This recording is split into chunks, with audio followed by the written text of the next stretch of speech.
सर्व श्रमिक संघटनेने जिल्हाधिकारी कार्यालयावर केले धरणे आंदोलन.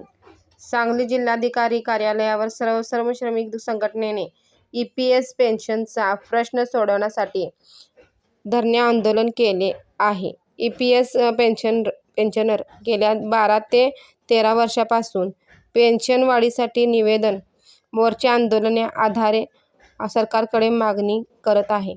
पण सरकार याकडे दुर्लक्ष करीत आहे. देशभरातील 186 उद्योग समूहातील मिळून आज 87 लाख EPS पेन्शनर असून त्यांना सरासरी 1000 ते 1500 पर्यंत पेन्शन मिळते.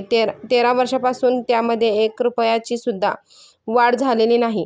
तरी या जीवघेण्या महागाईमध्ये आम्ही जगायचे कसे, असा प्रश्न त्यांच्यापुढे आहे. एवढ्या तुटपुंज्या पेन्शनमध्ये त्यांच्या औषध-पाण्याचा खर्च सुद्धा भागत नाही. पती-पत्नी या दोघांचा खर्च कसा भागणार? EPS पेन्शनर फार हालाखीत जीवन जगत आहे. त्याची मागणी फार मोठी नसून मिनिमम पेन्शनची आहे, जी सरकारला जेवढे देता येईल तेवढी त्यांनी आम्ही जिवंत असेपर्यंत देऊन वयोवृद्ध ज्येष्ठांचा आधार सन्मान करावा, म्हणजेच ज्येष्ठ भारत खऱ्या अर्थाने सार्थ ठरेल. त्यांचे एकच म्हणणे आहे, आमचे उरले किती दिवस? प्रत्येकजण कोणत्या ना कोणत्या तरी आजाराने त्रस्त आहे. मुलांच्याकडे नाईलाजाने हात पसरावे लागतात. तरी केंद्रातील सरकारने हा संवेदनशील प्रश्न गांभीर्याने घेऊन या बजेटमध्ये पेन्शन वाढ करून त्यांच्या चेहऱ्यावर हास्य फुलवावे.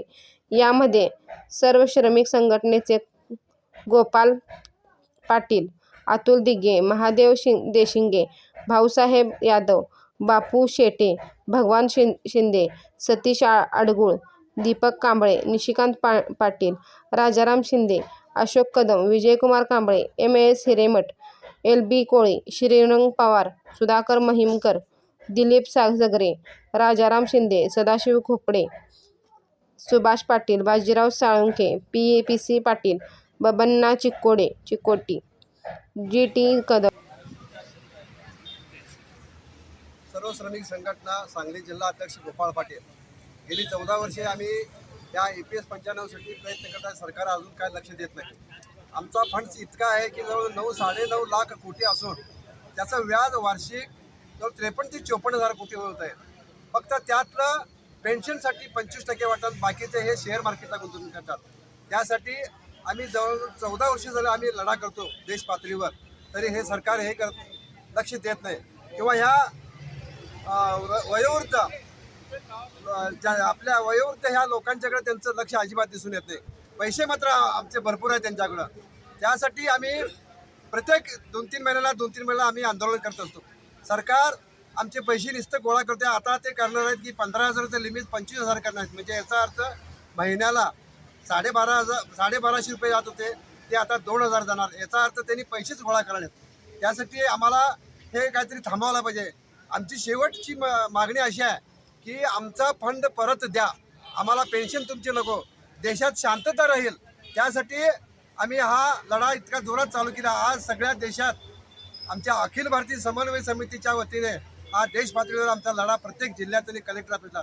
उद्या आम्ही प्रायव्हेट फंड कोल्हापूरला हे करणार आहे. 12 तारखेला कामगार कायद्यासंदर्भात आमचा इथे ह्या केंद्रीय समितीच्या मार्फत आम्ही पाठिंबा देणार आहे. तर त्या सरकारनं आमचा विचार करावा, कारण ज्येष्ठ नागरिक आहेत. जवळजवळ 25-30% लोक आमचे मयत झालेत पेन्शनमुळे, आणि ते वारसाचे पैसे पण ते परत देत नाहीत. आमचं म्हणणं आहे, आम्हाला तुमची पेन्शन नको, आमचा जो फंड आहे तो परत द्या. आम्ही आमच्या खात्याला ठेवतो बँकेत, त्याचे व्याज खातो. नंतर आम्ही दोघंजण वारल्यानंतर हे सगळे संपूर्ण पैसे आमच्या वारसाला मिळतील. म्हणून आम्ही म्हणतो, आम्हाला तुमची पेन्शन नको. ते सरकार ह्या सामान्य लोकांकडे नाही, फक्त अंबानी, अदानी, भांडवलदार यांच्याशी दार्जिन आहेत. नको ते करतात. आता परवा अमेरिकेशी करार केला, ह्यामध्ये शेतकरी सगळे मेले. त्यात काही शेतकऱ्यांचा उपाय नाही. थोडक्यात काय, शेतकऱ्याने जमीन विकावी अशी ही पाळी केलेली आहे. त्यासाठी आम्ही हा लढा कायम कंटिन्यू चालू ठेवला. जोपर्यंत आमच्या खात्याला पैसे जमा होत नाहीत तोपर्यंत आम्ही थांबणार नाही. आमचा हा संघर्ष कायम राहणार आहे. काही लोकांनी अफवा पसरतात, यूट्यूबवर अजिबात तुम्ही कोणी बघू नका, यूट्यूब हे बंपक आहे, अजिबात काय ते खरं नसतंय. 7,500 झालं मिळणार आहे, त्याच्याशी चर्चा केल्या. हेमा मालिनीला भेटलो, आम्ही मोदीलाही भेटलो, हे काही झालेलं नाही.